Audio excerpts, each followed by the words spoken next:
those farmers in Switzerland, just as farmers in the south, dairy farmers in the south of Germany or in Austria are paid a little better, because when you do have cows up in the mountains, you have just a few, and then the dairy says, we want to keep this structure, and we want to keep those small scale farmers up in the mountain, although this milk is more expensive to us. But at the same side, we do the marketing. We tell the people we support those small scale farmers up in the mountains, and often it says on the milk, it's a mountain farmer's milk, which is an additional marketing thing to make people understand those farmers up in the mountains, they have the production of the milk, but at the same time they take care of the landscape.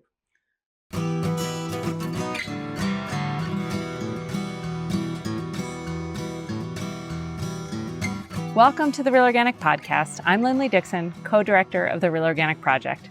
We're a grassroots, farmer-led movement with an add-on organic food label to distinguish organic crops that are grown in healthy soils and organic livestock that is raised on well-managed pasture. You just heard from Steffen Reese, the director of Naturland, an add-on organic label in the EU that certifies 140,000 farms around the world. This year, Real Organic Project entered into a partnership with Naturland to certify processed products in the US. Three big things we have in common with Naturland is that we're a whole farm add-on certification program, and we're also farmer-led. So we're learning how, for Naturland, being farmer-led has been integral to maintaining integrity for over 40 years.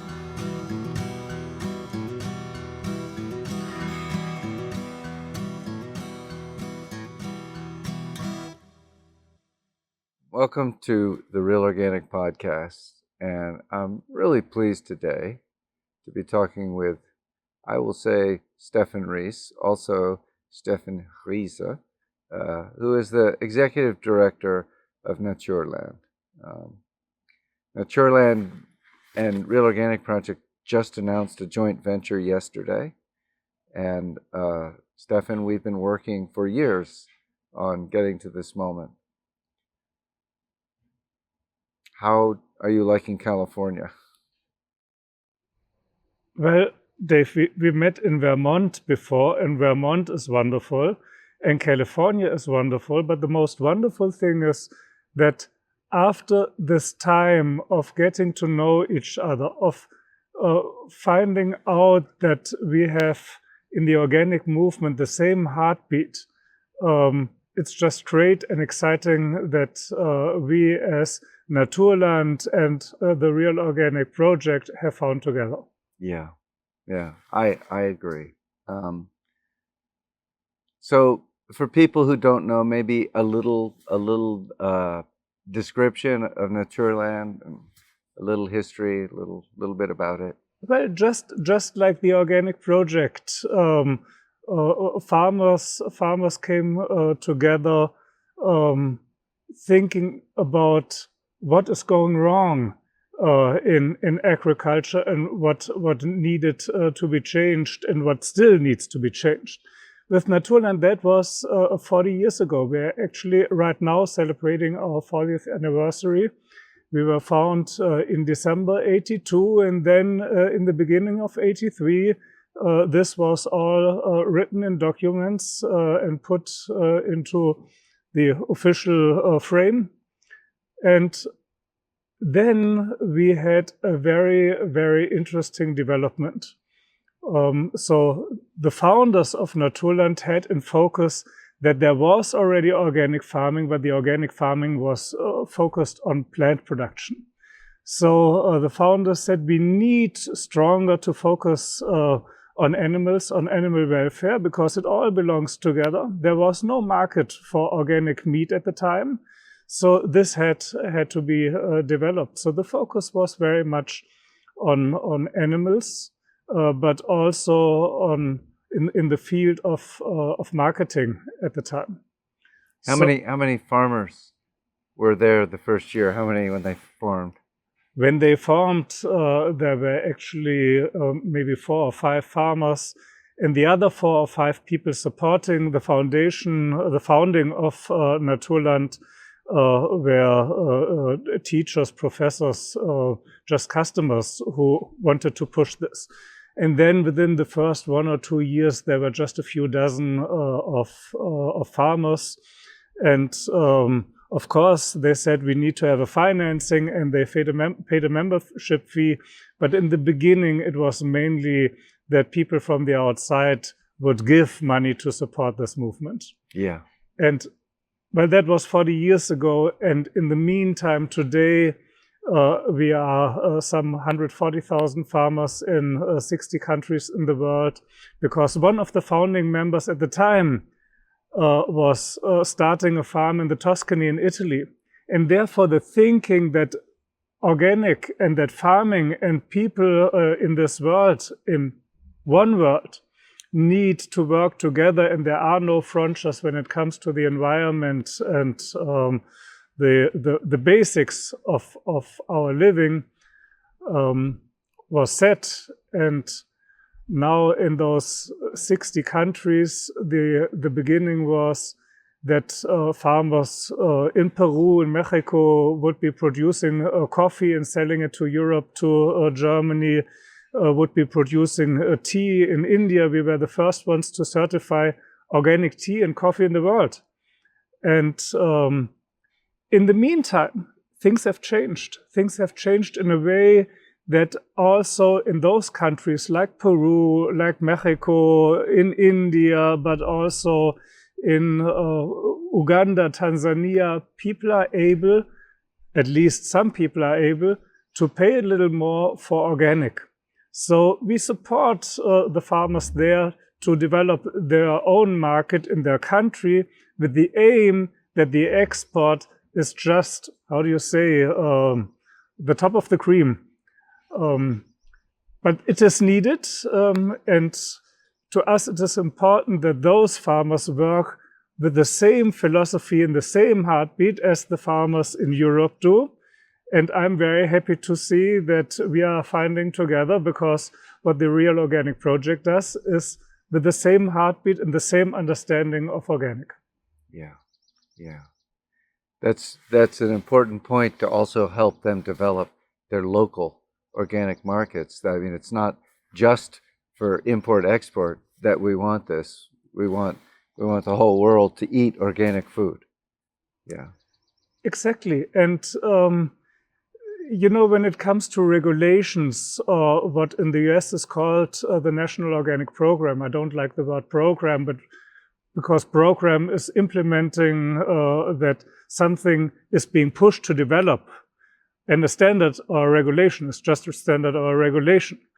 I am convinced, and we are convinced, that the development of organic can only be in the hands and in the understanding of farmers.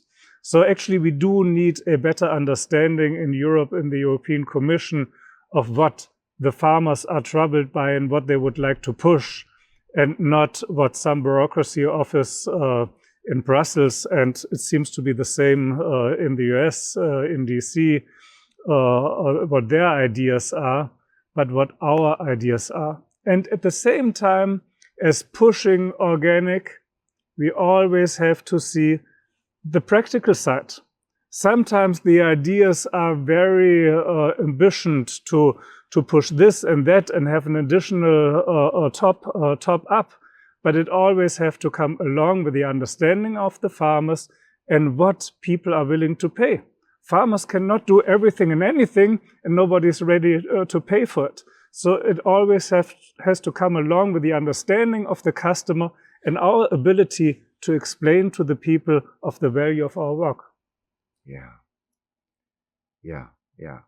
So because the farmers are leading Naturland, the standards are actually attainable. They're possible to do. It's not just some crazy idea. People are doing it. In America, of course, organic farmers are doing it. It's just that the National Organic Program is allowing crazy standards in, things that should not be inorganic. And they're in danger of destroying the very thing they're supposed to protect. Yeah, well, the challenge is you have a lot of labels in the US. We have a lot of labels in Europe, and the customer gets confused. And we have to focus on the issue that the customer needs to understand what organic is about and how they can support farming here and around the globe by buying organic.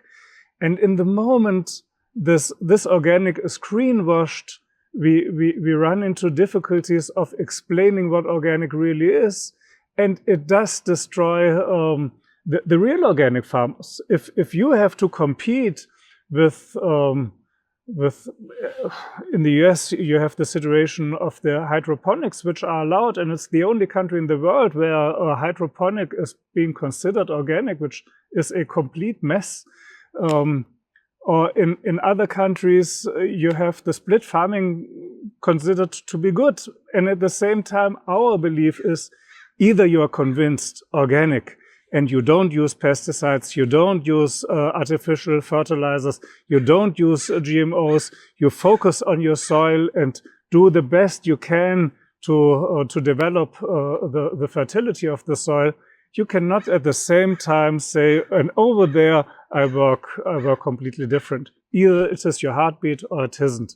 So it keeps being a challenge to explain to the customer what real organic is, and this is what we are doing. We realize that it is good there is a basic standard, but we need always to communicate what our understanding is and why it makes much more sense to focus on the real organic and not only on a regulation. Good. I want to talk about how you have the conversation with the customer. But first, I want to just ask one thing you just said. You said basically, if somebody isn't doing it with their whole heart, it's not really going to be organic. If they say, well, this field's organic, but that field's chemical. So tell me why that's a problem. Obviously, I mean, it's not obvious. I agree with you, but tell me from your perspective, why is that a problem? Is the farmer not able to really understand organic if they're divided in that way? When it's just a business decision, and many organic farmers who are real believers come to it as a business decision. Well, there's a guy you might know, Bob Quinn. He goes to Biofoc. He's a grain grower from Montana, and he talks about when he transitioned from being a conventional grain farmer to becoming an organic one. And it was an economic equation, and at first it was partial, and then he really got religion. And he's like, oh my God, this is the way that we should farm. And he saw all the reasons. He saw the whole cascade of reasons, and he was converted to really believing in what he was doing. So that's a defense of the split farm for people to say, look, we have to bring people in. Tell me a defense of the whole farm. Well, different answers. The one answer is when a farmer is deciding to convert to organic, but at the same time he is coming out of this industrial world and he is delivering certain amounts of his produce to this customer and another customer, and he is not always ready to convert everything at the same time. Then we would have the understanding to make a document, to come up with a document with him to decide that in 1, 2, and 3 years he is converting the farm and not from January 1st this year. But in the heart of the farmer, the decision is made, I convert the whole farm. There are some economic consequences why he can't do it at one step. That's okay. But to decide to do it split is a different thing. And this especially goes to the credibility of organic farming. We always do have the situation that customers have the question, is this really organic? How do you prove that it is really organic? Is this inspected at all? And is this inspected also inspection coming true for organic from Mexico with the coffee and from Sri Lanka with the tea? And are you making really sure that there is no fraud? So this fraud issue and the credibility of organic farming is a huge thing. And to explain to the customer that somebody is doing this not with his full heartbeat, but because it's a business, is not really of support of paying more money for the food from the better world. And then we are convinced, if you really want to do a good job, and you can, if you had been a good industrialized farmer, the chances you become a good organic farmer because you dig into the whole issue to try to understand about how to build up soil fertility, how to do the best animal welfare issues. You cannot say with this heartbeat of developing your farm into organic in the understanding of the whole community can be split somewhere. You're either convinced or you're not. Yeah. And well, let me add. It's almost energetic. Yes, go ahead. Sometimes we face the situation, there is a processor, and the processor is delivering a retailer, and the retailer is asking for more organic. And then he's asking the processor to organize more organic, and the processor is offering money to conventional farmers to convert to organic. Then we, as a farmers organization, with a consultancy for the farmers with a different Naturland organization, have the challenge that those farmers in the first step are convinced that this, financial-wise, is a good decision. And then it takes education and discussions and bringing farmers together to a network, the farmers who have been doing organic with Naturland for years and the new ones to come, to really get them convinced. I remember we do have a member. It's a bigger farm. It's owned by a by a insurance who's insuring insurances. They have a farm and they have somebody running the farm. And then this owner of the farm said, we would like to have it organic. And the young guy whom they had employed a year before said, you should have told me earlier, I'm not doing this nonsense. And they told him, excuse me, you're 32 years old. You should be somewhat flexible. If you are not able to do the job, just tell us. So he dig into the whole issue. Today, when he talks to farmers, he says, I came to convert to organic because I had to. And I didn't really think that it's working. And I had to find out. In the beginning, the yields went down. I was able, by building up soil fertility, to bring the yields up. It is all working well. And I'm not attacked anymore by anybody from outside that I'm using pesticides. No, I can even tell anybody it is working well. And I'm very convinced organically, ecologically, and also on the side of economics. And there's another pillar of sustainability, which is the social responsibility we have. So we also have to focus on that, because all those employees, and there are at bigger farms employees, not only with the processors or retailers, also on bigger farms in the global north and also in the global south, that all those field workers are being treated right. And that this is also, pictured in the end of the day at the price of the product.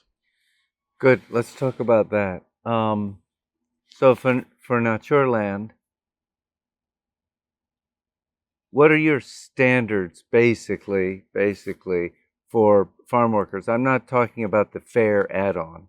I'm just talking about for your basic organic certification. What are your standards around worker welfare?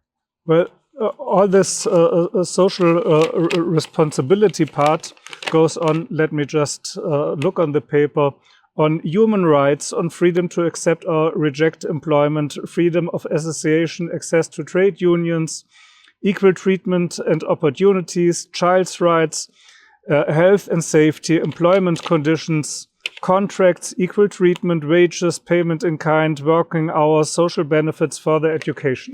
Yeah. Those are all the headlines, and now you go into the details. And this is not the fair trade standard. This is your basic This comes certification. within the basic certification, and when you come to organic farming, that's, how do you say, a natural science. But when it comes to all the social issues, this is another science. It is somewhat easy to write those lines down. But when it comes to a checklist, and you send an inspection body out there to check whether all this is kept, this is much, much more difficult. So we have set up different checklists. As in some countries, lots of these things are put into government rules.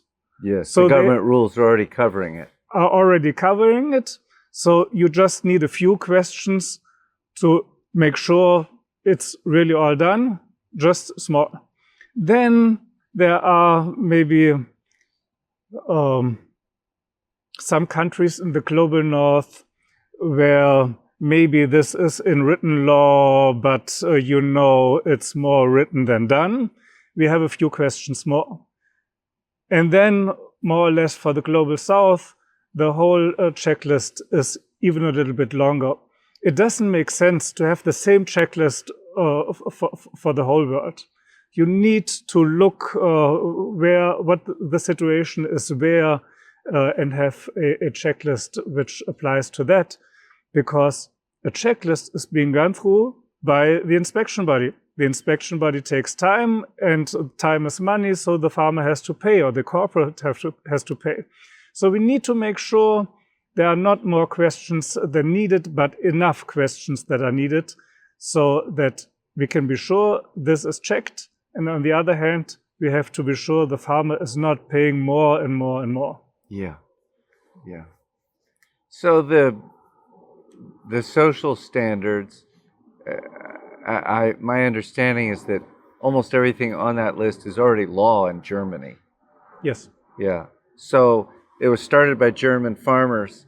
Did they have that list in the beginning, or was that just taken for granted? And then as they started to bring in farmers from other countries, they realized that there was a problem. Actually, our government is our Assembly of Delegates, and the Assembly of Delegates are German farmers, but also farmers from abroad, international members. Yes. So the discussion on each standard is a discussion of farmers from here and there. So those international farmers were able to bring in a lot of input about their situation, what is needed and what is difficult. We have long discussions before the Assembly of Delegates says, yes, this is the way we go. It's a democratic process. Yes. What is the level of farmer involvement with Naturland? 140,000 farms, so 250,000 farmers, assuming that there's a couple connected with every farm. That's a lot of people. Is there a lot of enthusiasm from farmers to make sure this process stays right, or are many of the farmers happy it's being done, but they're too busy farming to participate much? Well, I would say, as with all democratic movements, you have people in there who go to an election, and you have people who don't go to an election. I'd say most of the farmers are with our association because they have the right and the chance to take influence on the decision. And they elect a delegate, whether the delegate is from Italy or India or Germany. And there will be conversations between the delegates and the members. So there is the involvement, and this shows very much when we have the meetings and discussions, because each delegate is getting fed by the farms out of his area or in his country. So there are different interests, and then we have sometimes hard discussions to finally get a solution.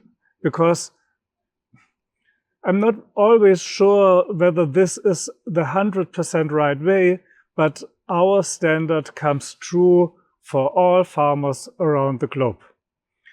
And sometimes, this is why I'm hesitating, sometimes I do think we need to be a little more flexible on the cultural situation and on the climate situation. So towards the consumer, we can always say this is the standard guaranteed, and all farmers have to work towards the standard. But we will discuss, and we are discussing whether we bring in some flexibility.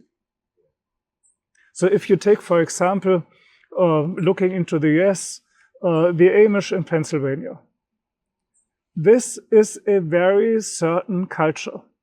And would it be right to put all those Naturland standards on this belief of those people? Or doesn't it make sense, and this is a rhetorical point, to look closer and adjust it to their certain situation, respecting their culture? So you see, it is always in a development, in a process. Yeah.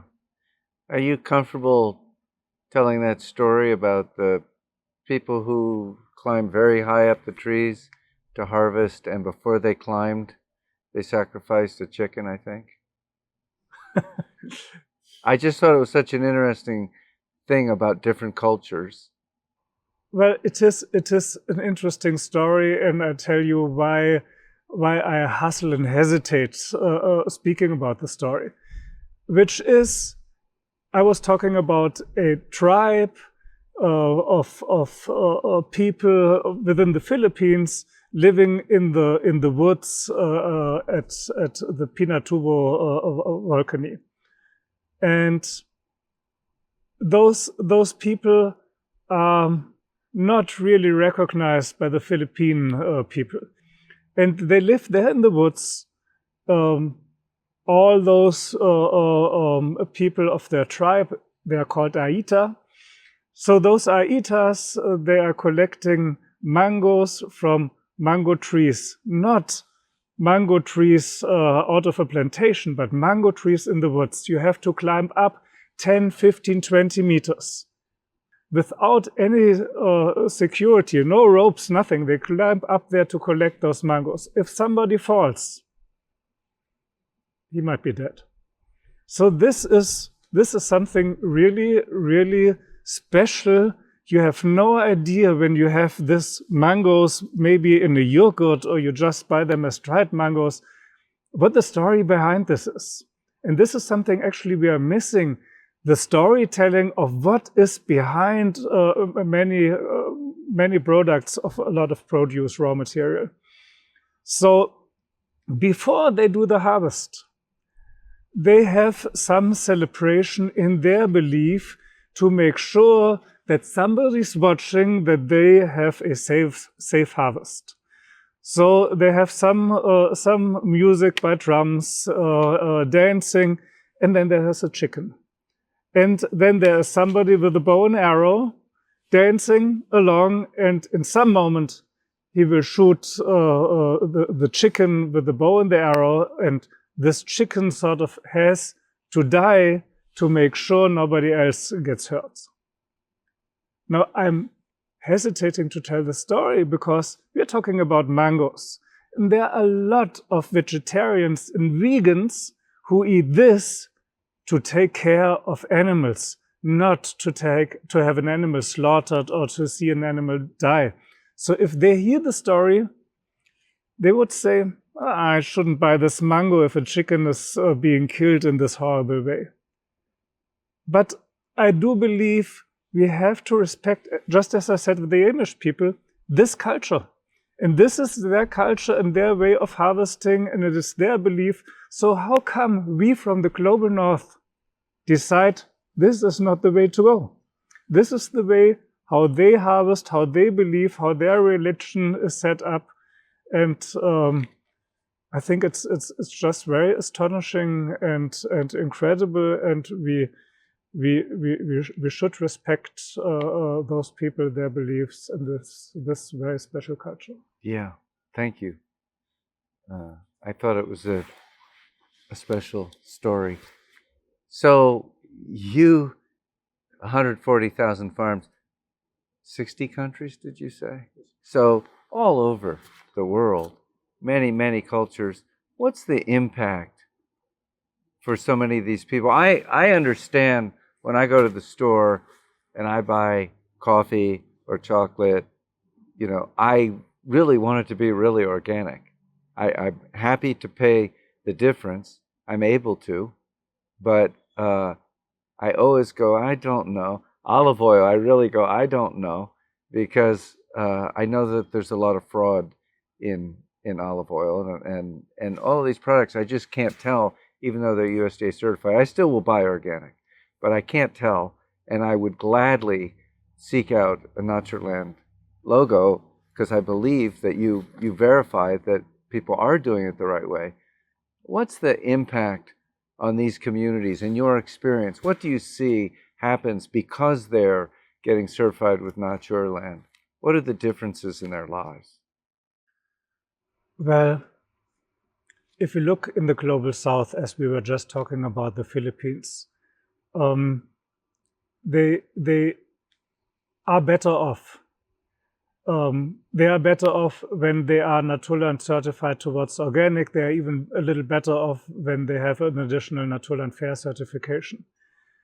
You have to see in those countries, when they spray pesticides, when they use chemicals, very often, whatever security issues to security come to, this is not being kept. The safety issues. The safety issues are not being kept. So once you can do the work and you can be sure not to be injured with all of that stuff, and you even get a little better price, you are much better off. And you can see that in this area where they work, at least this is my feeling, there is a little paradise. There is a little island of a healthy ecological landscape area, farming, and the people are better off. But, and we shouldn't be dreaming that now all is fixed. No, they are a little better off. But to make them really to be as good living in a good living way as we are, actually this produce should be more expensive. So this is a compromise we are doing, because if it would have the right price, we wouldn't see the produce in the retail store. Even if in Germany we do have world shops, that is a little more expensive. But then you can only sell a little, and the rest they sell to a conventional price. So it is a support, and it is sometimes a good support, but it is not the end of the story. We have to improve, and all this, we come into politics, is an issue of the real cost accounting story. This is not the real cost which is being paid to the farmers here in the state, in the US. I suppose you, as a real organic project, and the farmers of the real organic project, in the end of the day, don't get the price they should get. And that's even worse in the global south, coming through because of subsidies and I don't know what. Yeah, I had a conversation with Paul Hawken last week, and he was talked about visiting organic dairy farm in Switzerland. Beautiful farm, beautiful barn, open, light, airy, and very, very clean and well ordered, what you would expect in Switzerland. But he said it was really lovely, and it was obviously a good life for the farmer and a good life for the cattle. And he said, in the U.S., the organic dairy farmers, the real ones, are small and heroic, that they are really working hard. They work so hard. And even so, they barely make it, or they don't make it. And many of them are going out of business. And I asked him, well, why do you think that is? Why do you think there's the difference? And he wasn't sure. And I thought about it, and I think the difference is just what the farmers are paid for their crop. And in Switzerland, I suspect that they're paid noticeably more for their milk, so they're able to afford to do things right and to maintain and keep up. And in the U.S., people are just struggling. And you're talking about, yes, in the global South, for many people, they're forced to live at a level of poverty because the crop that they're selling to us, they're not getting enough money to actually be able to rest, to be able to see their kids go to school, to be able to have a little bit of security. Do you think that's right? And that's what it comes down to, that we need to find a way to transform the experience of eaters where they're willing to pay what it really should cost?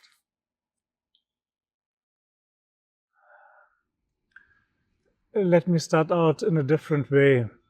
We do have, as we are also certifying organic aquaculture and sustainable fisheries, we do have a project on fish in Africa. And we had to bring in, and this was developed with roundtable talks with the fishermen, very basic things, which was the chance of a medical care within an hour, or better 30 minutes. I have experienced going within a lake to a island where the fishermen lived, that one fisherman who was out in the lake at night and this, how do you call it, petroleum lamp exploded. He had heavy burns and he survived with hardly any medical support. There was just one nurse on the island who had a little bit of an idea what she was doing. But there was not a doctor, and there was not a chance in Africa, in Tanzania, with a helicopter to come and save his life. So part of what we were doing is to bring in this need that really a medical care is given within 30 minutes, and that the children are being taken care of, that there are all kinds of supports, usually a state, a government is giving. So the situation is completely different than a situation of a dairy farmer in Switzerland, in Germany, in France, or in the United States.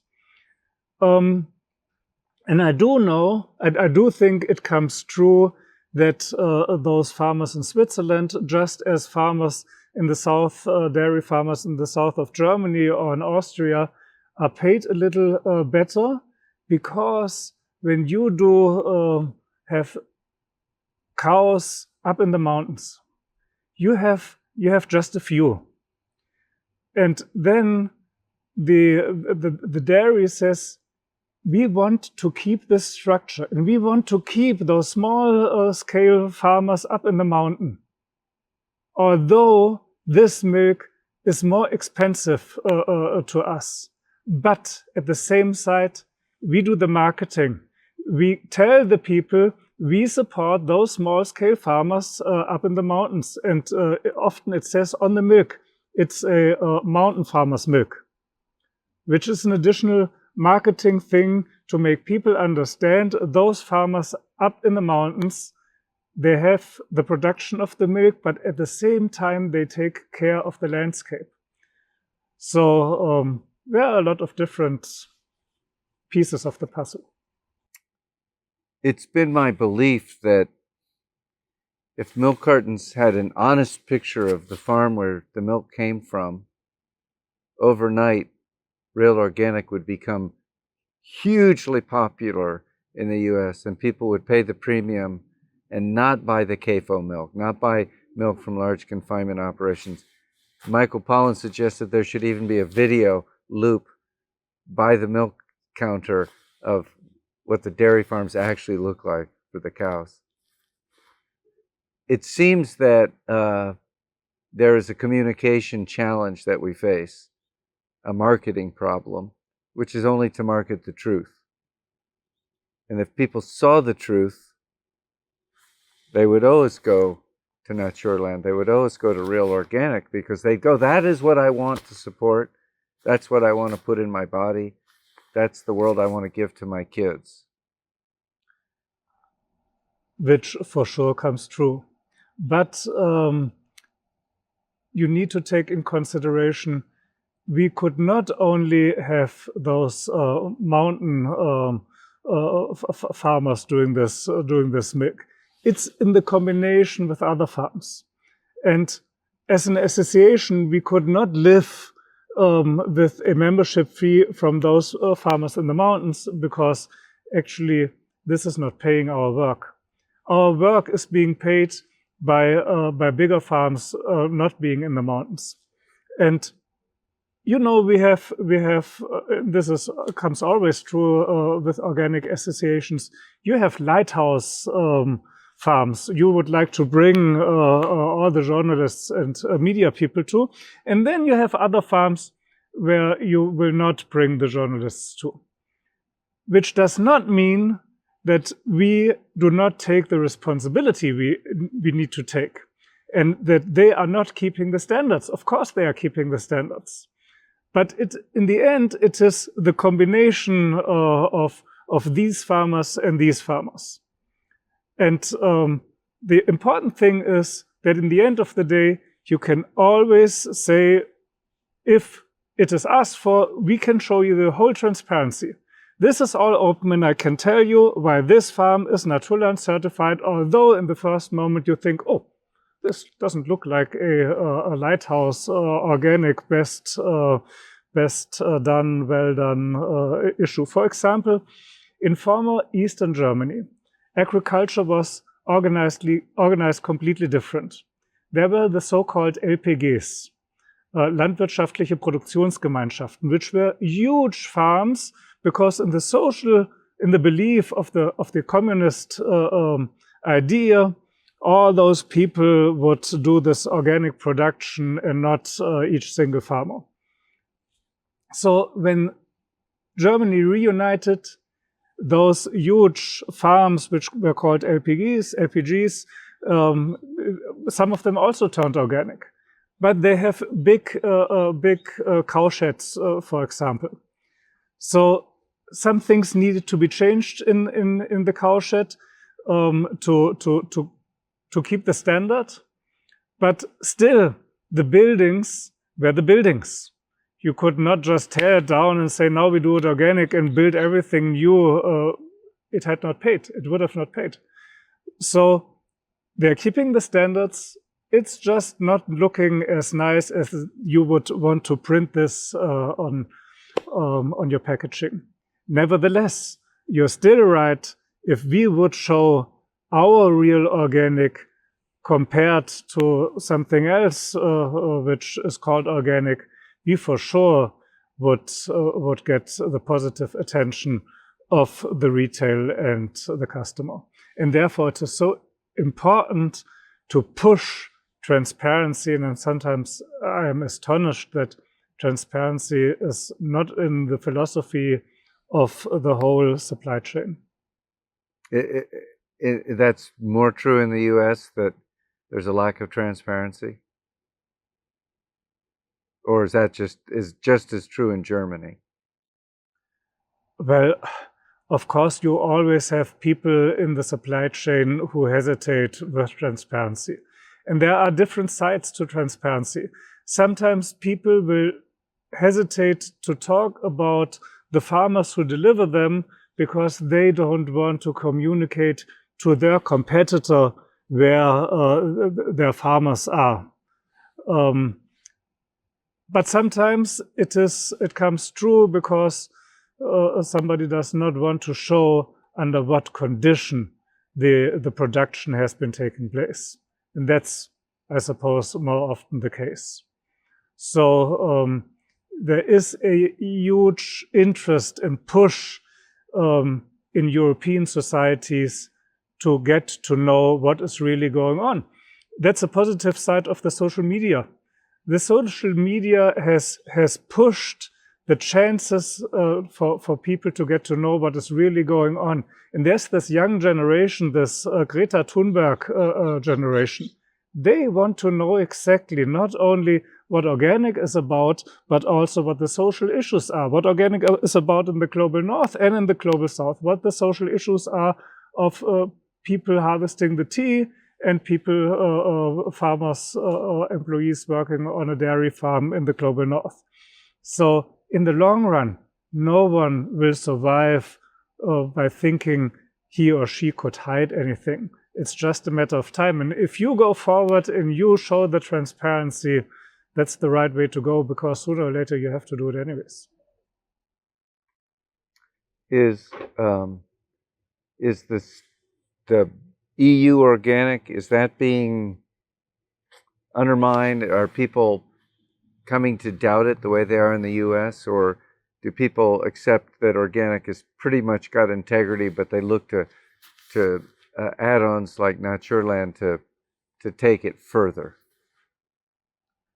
The latter one, yes. Well, I do think EC certification on organic has gotten a higher recognition for the consumer than it seems to me in the States with the National Organic Program. But nevertheless, there is still a doubt that really everything which is labeled organic is really organic, and people do believe that Naturland and the Naturland standard and the understanding of Naturland and the Naturland farmers is bringing them more value than a more or less anonymously organic from somewhere they don't know. Yeah. So, tell me, Steffen, why was Naturland interested in working with Real Organic Project? What led you to us? There were other choices. You approached us, and of course we were deeply touched by that. But as we got to know each other, tell me why does Naturland want to extend its reach to the U.S.? Well, there are different reasons. Let me start out by a very general one. As we are working internationally, worldwide, in the global north and in the global south, it is always of support, of meeting people, being in touch with people, discussing with people all around the globe of the development of organic agriculture. And so we don't need to invent another wheel which has been invented, which comes true for organic all around the world. And it is just good to be in exchange with farmers all around the world. This is also why we are member of IFARM, the International Federation of Organic Agricultural Movements. And this side of connecting the world as we are one world is very important to us. We are working in networks within Europe, but around the globe, I have to admit, with the exception of IFARM, our network needs to be developed. So we wanted not only to develop it in the global south, but also in the global north. And we wanted to develop it, of course, with farmers, with our belief, with our philosophy, with our heartbeat, with our understanding of organic, just in a different situation, in a different culture. And although the US-American farmers, the United States, are in the Western world so close to the European understanding, we all are still in a different culture. So we had wanted to work together with and have this network and partnership with US American farmers, and meeting people in the US, we found quite a few interesting different organizations and people who are very committed to organic. But the Real Organic Project and the Real Organic Project farmers are the ones who are the closest to us. We just feel this is part of our family, or we are part of your family.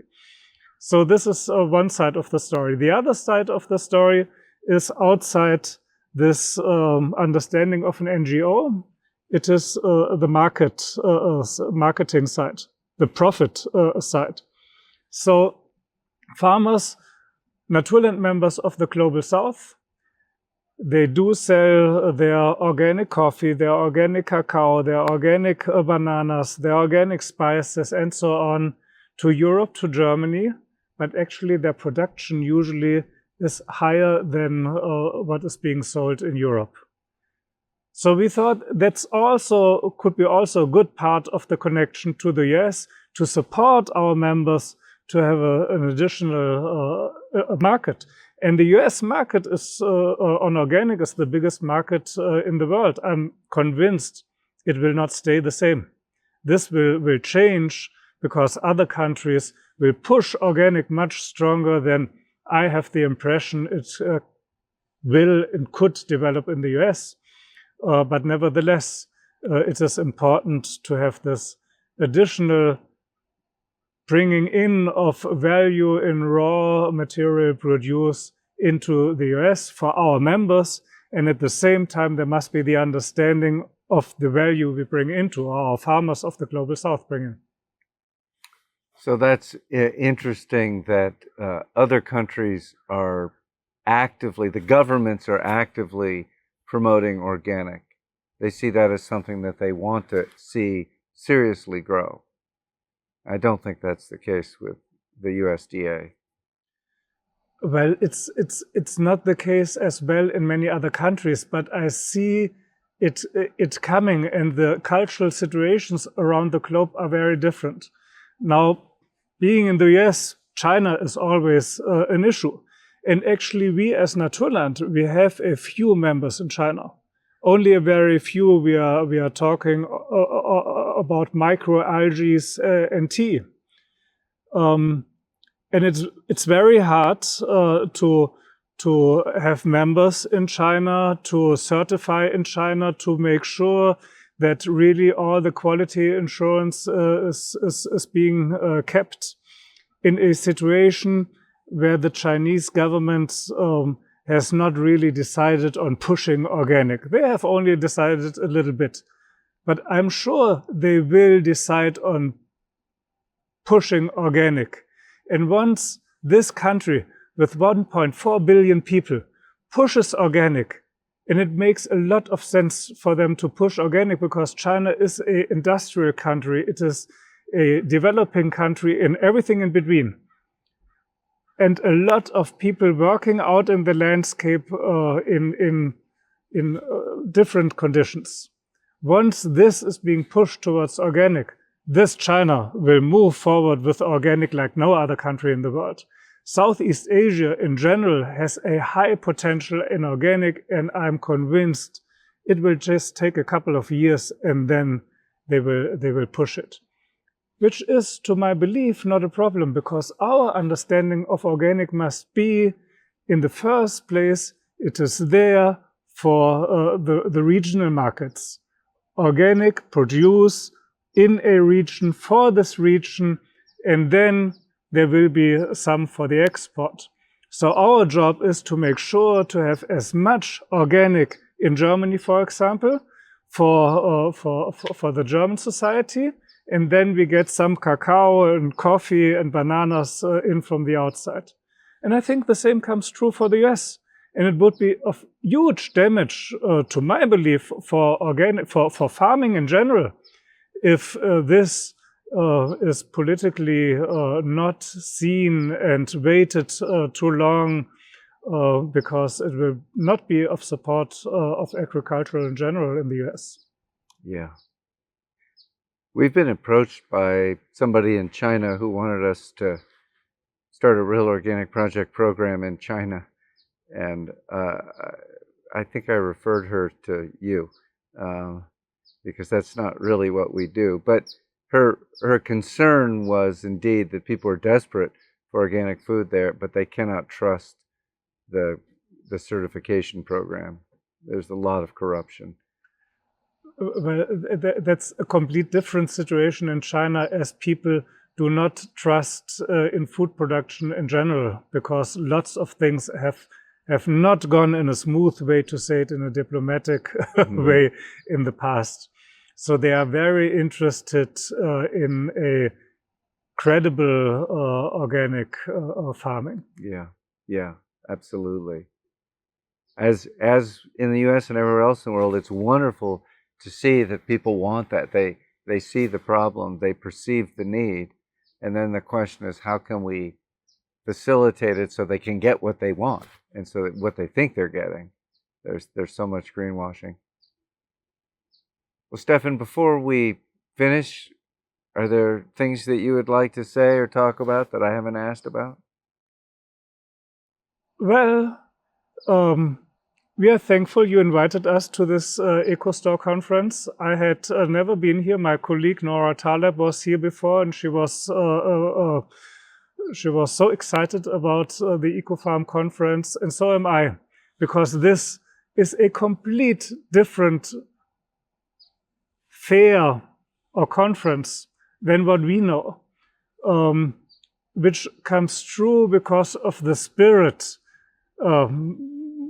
which everyone, I think, can feel here, with the spirit of we want to push this real organic. And then it comes true that very often joint ventures, partnerships will not work. And we were discussing within Naturland why that is so, and what our chance with joining with the real organic project is, that we will not have a failure for our partnership. And I'm convinced sometimes you come up with a joint venture and a partnership because just thinking logically, this is the right thing to do. But logic is not, or rational is not all to it. You have to have the feeling that there is, now that's the wrong word for organic, I know, but it's the German way of saying it, the right chemistry between people. And this we do have. This we do have, and this makes me also so optimistic it will work, because we have the positive spirit between you and all your people, beginning with Linley and your staff. It's just a wonderful thing to communicate, to connect, and this part we had to develop. You said in the beginning, we are in talks already for 3 years. But it just took us this time to get the feeling that this is not only logical and rational, it is also, it's connected with the right feeling and the right heartbeat. Yes, this will work. And in the end of the day, we are faced with negative challenges in Europe. You are faced with those negative challenges in the US. That's very normal, I suppose, but bringing those two worlds together should make it easier. I'm very happy and thankful and grateful for that. And I should say I'm bringing of our Assembly of Delegates and our Board of Directors the best regards and positive views I can bring. Thank you. Thank you, Steffen. I feel the same way. I think it took us a while partly because the Real Organic Project is so young. We were just born 5 years ago. We're 5 years old. Think of a 5-year-old child, and you're exploring the world, and everything is new, but you haven't quite figured out how to do things. So we're inventing as we go along and going, oh, what if we try this? And yes, that seems to work. But it's hard to make a big commitment until you understand even how to walk. Yes, but see, when Naturland was invented or founded 40 years ago, and at our anniversary, many people came up and congratulated to the 40th anniversary, made me feel real young. It was a complete different situation. Because at that time, really everybody explained that those organic people are just complete lost fools. Now, as this train, which was not really existing at the time, now it is running. And you are founded in a time where this train is running. You don't have the time as we had to build this train. It is already there. So you are challenged to make steps much quicker, and we are happy if you can learn some things from us, and we are happy to learn from you. Yes, yeah, no, it's wonderful. It's wonderful to have you as a resource and to be a resource. So, thank you very much, Steffen Reese. I'm really glad that you came and we got to do this together. And I'm looking forward to the next 5 years. So do I. Thank you, Dave, and thank you to the Real Organic Project, all of them. Thank you for listening to the Real Organic Podcast. We hope that you'll subscribe and share the link with your friends. Please take the time today to leave us a rating and a review on whatever platform you're listening to so that others can find us. A video version of this interview is found at realorganicproject.org and by following our YouTube channel. Please join us next time when our guests will be Hans Herren and Barbara Gemmel-Herren, two world-renowned agricultural scientists and advisors who are impacting food systems at the global level.